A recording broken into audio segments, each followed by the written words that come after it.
அஸ்ஸலாமு அலைக்கும் students, welcome to Quran challenge. இன்றைக்கி ஃப்ரைடே என்றதால் ஒரு ஸ்பெஷல் சூறா நாங்கள் பார்க்க போகிறோம். எங்களுக்கு தெரியும், எல்லா ஃப்ரைடேலேயும் எங்களுக்கு ஓத சொல்லி இருக்கக்கூடிய ஒரு சூறா தான் சூரத்துல் கஹஃப்.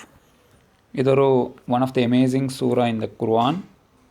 ஃபர்ஸ்ட் ஆஃப் ஆல் இந்த சூறா பற்றினா ஒரு சின்ன இன்ட்ரடக்ஷன்.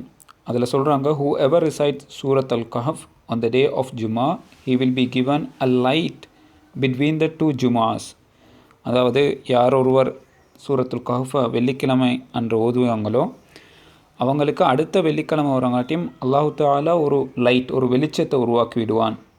ஸோ எங்களோட வேர்டில் சொல்கிறேன்டா, எங்களுக்கான பரக்கத், எங்களுக்கான ரஹ்மத், எங்களுக்கான கிஃப்ட் அல்லாஹ் தருவான்னு சொல்கிறது தான் இது.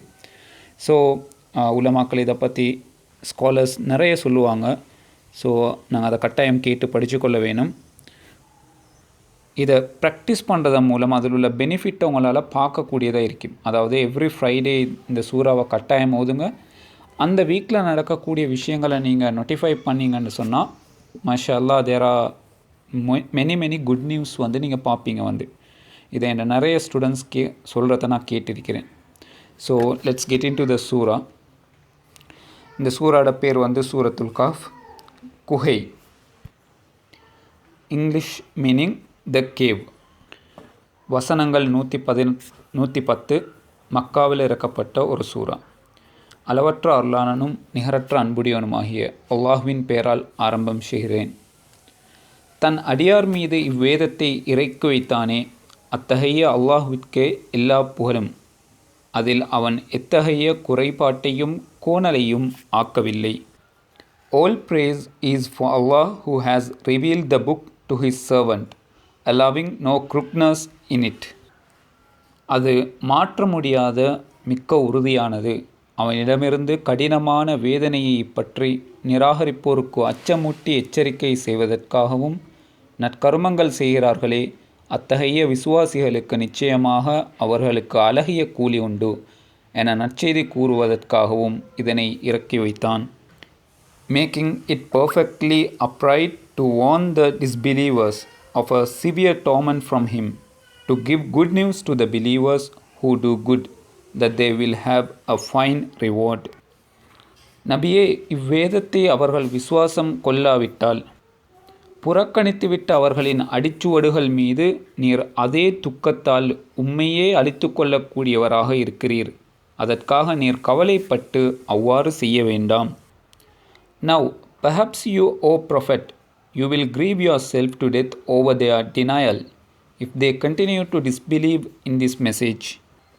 நபியே, அஸ்ஹாபுல் கஹ்ஃப் எனும் குகையுடையவர்களை பற்றி யூதர்கள் உம்மிடம் கேட்கின்றனர். அந்த குகையுடையவர்களும் சாசனத்தையுடையவர்களும் நிச்சயமாக நம்முடைய அத்தாட்சிகளில் ஆச்சரியமானவர்களாக இருந்தனர் என்று எண்ணிக்கொண்டீரா? அவர்களின் சம்பவத்தை கூறுகிறோம். Have you, O Prophet, thought that the people of the cave and the plague were the only wonders of our signs? ஆதலால் அக்குகையில் எண்ணப்பட்ட பல வருடங்கள் வரை அவர்களை நித்திரை செய்யும்படி செய்தோம். So we caused them to fall into dead sleep in the cave for many years. நபியே, நாம் அவர்களுடைய செய்தியை உண்மையை கொண்டு உமக்கு கூறுகிறோம். நிச்சயமாக அவர்கள் சில இளைஞர்கள் அவர்கள் தங்கள் இரட்சகனை விசுவாசித்தார்கள். இன்னும் நேர்வழியை அவர்களுக்கு நாம் அதிகப்படுத்தினோம். We relate to you, O Prophet, their story in truth. They were youths who truly believed in their Lord, and we increased them in guidance. மேலும் சூரியனை அது உதிக்கும் போது அவர்கள் இருக்கும் அக்குகையின் வலப்பக்கத்தில் அது சாய்வதையும் அது மறையும் போது அவர்களின் இடப்பக்கத்தை அது கடந்து செல்வதையும் நீர் காண்பீர். அவர்களோ அதில் நடுமையான விசாலமான இடத்தில் இருக்கின்றனர். இது அல்லாஹுடைய அத்தாட்சிகளில் உள்ளதாகும். எவரை அல்லாஹ் நேர்வழியில் செலுத்துகிறானோ அவர் நேர்வழியை அடைந்தவராவார். எவரை அவன் தவறான வழியில் விட்டும் விடுகிறானோ அவருக்கு நேரான வழியை அறிவிக்கக்கூடிய எந்த உதவியாளரையும் நீர் காணவே மாட்டீர். And you would have seen the sun as it rose inclining away from their cave to the right, and as it set declining away from them to the left, while they lay in its open space. That is one of the signs of Allah. Whoever Allah guides is truly guided, but whoever He leaves to stray you will never find for them a guiding mentor. நிச்சயமாக அவ்வூர்வாசிகளான அவர்கள் உங்களை அறிந்து கொண்டால் அவர்கள் உங்களை கல்லால் இருந்து கொன்று விடுவார்கள் அல்லது தங்களுடைய மார்க்கத்தில் உங்களை திருப்பி விடுவார்கள். அப்பொழுது ஒருபோதும் நீங்கள் வெற்றி பெறவே மாட்டீர்கள் என்று கூறினார்கள். For indeed, if they find out about you, they will stone you to death or force you back into their faith, and then you will never succeed. நபியே, இன்னும் எந்த விஷயத்தை பற்றியும் நிச்சயமாக நான் அதனை நாளைக்கு செய்வேன் என்று திண்ணமாக நீர் கூற வேண்டாம். And never say of anything, I will definitely do this tomorrow. அல்லாஹ் நாடினாலே தவிர இன்ஷா அல்லாஹ் என்று இணைத்து கூறுவீராக. நீர் இதனை மறந்துவிட்டால் நினைவு வந்ததும் இரட்சகனை நினைவு கூறுவீராக. நல்வழியில் இன்னும் இதைவிட மிக நெருக்கமானவற்றின் பால் எனக்கு நேர்வழி காட்ட என் இரட்சகன் எனக்கு போதுமானவன் என்றும் கூறுவீராக. Without adding, if Allah so wills, but if you forget, then remember your Lord and say, I trust my Lord will guide me to what is more right than this.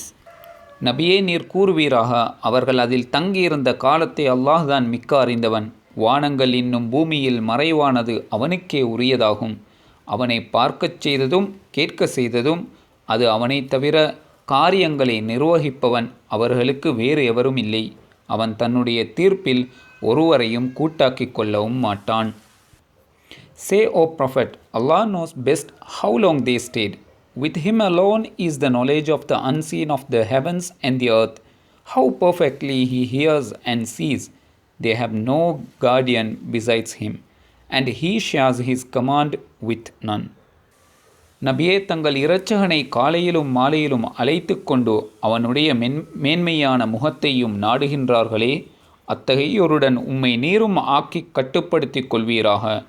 இவ்வுலக வாழ்வின் அலங்காரத்தை நீர் நாடி அத்தகைய நல்லவர்களை விட்டு கண்களை திருப்பியும் விடாதீர். மேலும் எவனுடைய இதயத்தை நம்மை நினைவு கூர்வதிலிருந்து நாம் மறக்கச் செய்து அவன் தன் மனோ இச்சையை பின்பற்றிவிட்டானோ அவனுக்கும் நீர் கீழ்ப்படியாதீர். அவனுடைய காரியமும் எல்லை கடந்ததாகிவிட்டது. And patiently stick with those who call upon their Lord morning and evening, seeking His pleasure. Do not let your eyes look beyond them, desiring the luxuries of this worldly life, and do not obey those whose hearts we have made heedless of our remembrance, who follow only their desires and whose state is a total loss. அத்தகையோர் அவர்களுக்கு நிலையான சுவனபதிகள் உண்டு. அவர்களுக்கு கீழ் ஆறுகள் ஓடிக்கொண்டிருக்கும். அவற்றில் அவர்களுக்கு பரிசாக பொன்னால் ஆன கடகங்கள் அணிவிக்கப்படுவார்கள். மெல்லியதாகவோ அழுத்தமானதாகவோ அவர்கள் விரும்பிய பசுமையான பட்டாடைகளையும் அணிவார்கள். அவற்றிலுள்ள ஆசனங்களின் மீது சாய்ந்தவர்களாக மிக்க உல்லாசமாக இருப்பார்கள். இவர்களுடைய கூலி அது நல்லதாகிவிட்டது. இலைப்பாரும் இடத்தாலும் அது நல்லதாகிவிட்டது. It is they who will have the gardens of eternity, with rivers flowing under their feet. There they will be adorned with bracelets of gold and wear green garments of fine silk and rich brocade, reclining there on canopied couches. What a marvelous reward, and what a fabulous place to be rest. அவனுக்கு இவைகளன்றி வேறு பல கனி கொடுக்கும் மரங்களும் இருந்தன. அப்பொழுது ஒரு நாள் அவன் தன்னுடன் பேசிக்கொண்டிருந்த தன் தோழனிடம், நான் உன்னை விட பொருளால் மிக அதிகமானவன், ஜனத்தொகையிலும் நான் உன்னை மிகைத்தவன் என்று கர்வத்துடன் கூறினான். And he had other resources as well, so he boasted to a poor companion of his while conversing with him, I am greater than you in wealth and superior in manpower.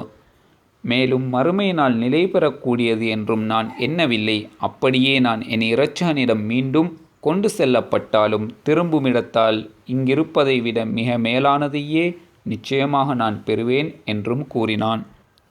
Nor do I think the hour will ever come, and if in fact I am returned to my Lord, I will definitely get a far better outcome than all this.